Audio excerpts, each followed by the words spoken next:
What is going on, everybody? Welcome back to the Total Takedown UFC 287 Fight Week. Big old pay-per-view card. We're talking overs and unders. We already broke this whole card down on Monday, so make sure you check that video out right here on Pub Sports Radio. The lines in this show are brought to you by Superbook Sports, and I'm rocking the Coyotes jersey because we've only got 1 week left of hockey. I'm so sad. All right, let's get into this.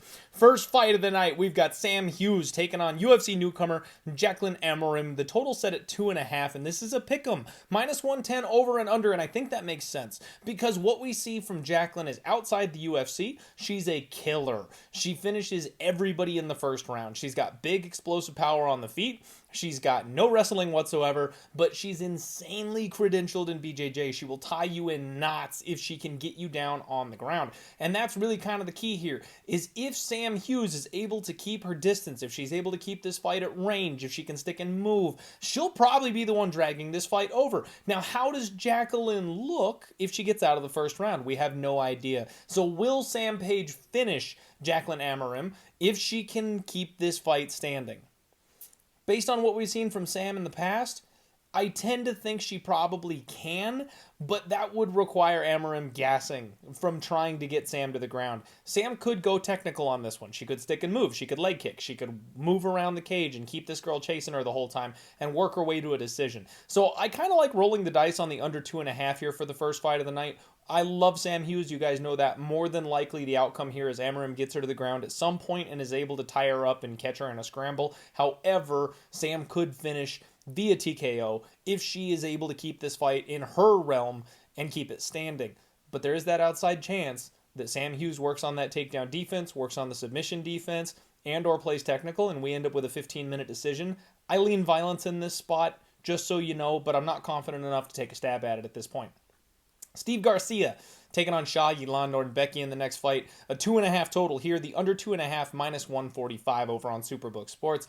And I do lean violence here. The over is +125 if you want to go that route. But the way Steve Garcia fights, he's a very kill or be killed fighter. He goes out there, he kind of leaves his chin hanging up there at times, but he destroys people on the feet. Big, heavy power. He's got big bombs in his hand.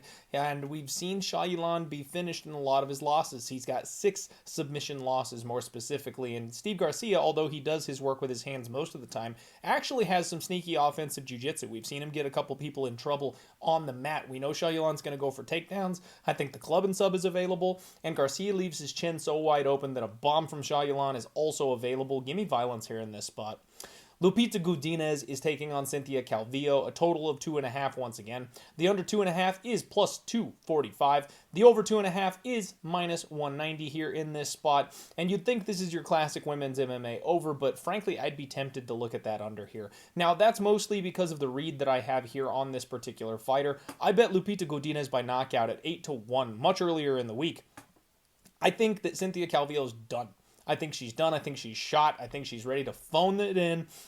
But she needs some help getting there. Now, she's cutting back down to 115. That's going to be a struggle for her. I think the durability is going to be a concern. And frankly, I think her heart is going to be a little bit of a concern. We've seen her quit on the stool before. And if she can't get the grappling going, she's a much better offensive grappler than she is a striker. She needs that wrestling to win her fights. If she goes in there and trades bombs with Lupita, who is just getting better, by the way, and is insanely powerful at this weight class, I think Lupita is going to crack her. So I do think the under is in play here. However, that only comes from Lupita. So I'd be looking at Lupita inside the distance, Lupita by knockout, but as far as the total is concerned, I need both fighters really contributing to that to go ahead and hit an under. I'm leaning under 2.5 because of my read on the fight, like I said before, but if you're just looking at the total, I mean, over probably makes more sense. I like that juicy plus number on this one here, though I really think Lupita finds a way to a finish. Next up, Joe Pyfer taking on Gerald Meerschaert. We've got a 1.5 total here. Over 1.5 is +110. Under 1.5 is -130. And we've seen GM3 pull this move before, right? Like, he knows how to survive in these fights. He's not very defensively sound, even though he absorbs a ton of punishment. He works his way late into a fight, and because of that, he's able to catch people in the second or in the third round when they start to slow down, gas out, tire from trying to kill him. I think Joe Pyfer's legit. This kid is so clean on the feet. He's got that big, powerful right hand that Meerschaert just doesn't seem to know how to defend. I think Joe probably knocks Meerschaert out. I would say under 1.5 here in this spot, but I'm being very cautious on this one because Gerald Meerschaert always gets me. Every time I think he's dead and we finally have somebody who's just going to be able to walk through him, he finds a way to come back and win that fight and take my money. So I will lean with the under 1.5. However, I'm not very excited about that prospect. I'm probably not going to go ahead and bet that one. Luana Pinheiro taking on Michelle Waterson. The 2.5 here, over -310. Under 2.5 is +260. And this is your classic women's MMA spot. Not like the other one where I'm pulling the tinfoil hat out and thinking finish. I think this one goes over. You know, Luana Pinheiro, she's kind of that next age fighter, whereas Michelle Waterson is getting very near the end of her run more than likely. She's getting up there in age, and she's small for the weight class. Luana's got that judo hip toss that she can throw Michelle around the cage. Michelle's got decent wrestling top control, but she's not ever been much of a finisher, right? She's got decent submissions, but it's really only the rear naked choke. Like, if she can't get on your back and tangle you up that way, she's probably not going to get you out of there. There's going to be a lot of staring and punching at the air here in this fight, I think. I would look at the over 2.5, but I'm not laying -310 for that one. I don't like that fight from a betting perspective really at all. Chris Curtis taking on Kelvin Gastelum, another 2.5 here for this one. The over 2.5 is -220.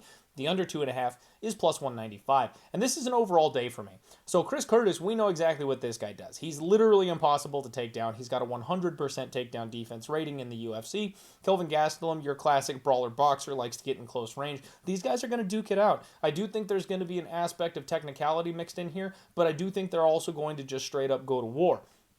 So I'm really thinking we get a full 15 minutes here in this spot. Chris Curtis has shown his durability. He's only been knocked out once. It literally took him stepping back into the PFL cage for a second title fight in the same night, taking on the biggest power puncher that organization has ever seen, for him to get knocked out. And Kelvin Gastelum, while he's got fast hands, really is not a knockout guy. I mean, Chris Curtis is far healthier than, R.A.P. Michael Bisping was when Kelvin Gastelum got his hands on him.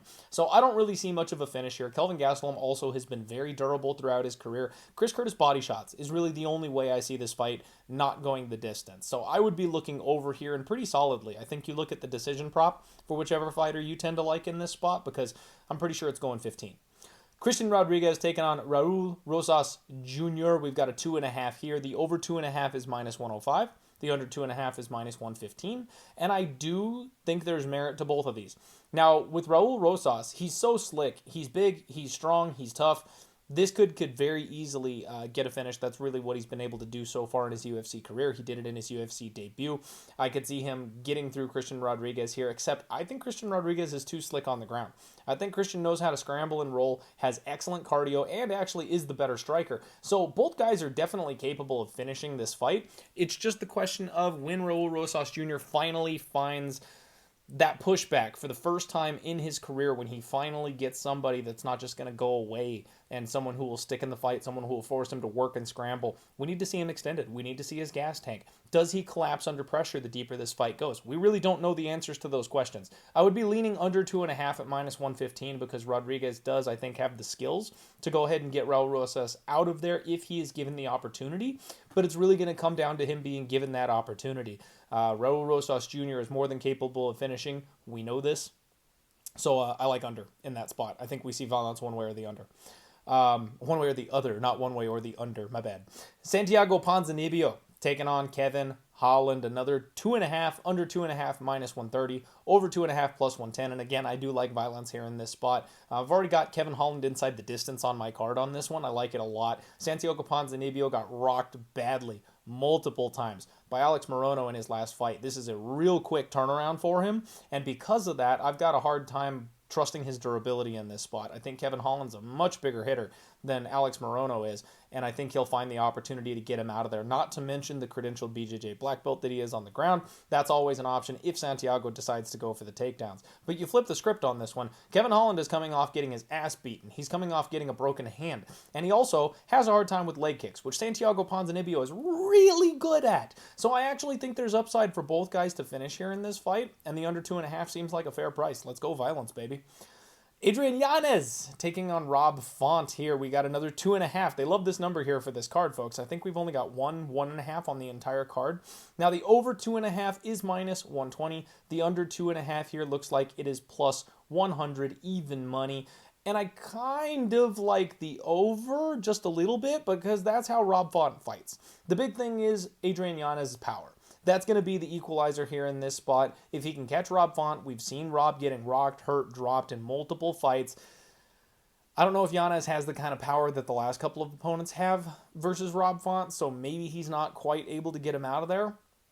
But I could see that taking place. I think we can rely on Rob Font to be a little bit more technical, with his boxing and his movement and his skills. I think he might be able to stay away from the power of Adrian Yanez. And if that's the case, he absolutely could be live for a decision upset. And I think Adrian Yanez is more than capable of winning an upset, not an upset really, but a decision, especially if he's winning those big moments like we've seen happen to Rob Font in his last couple of fights.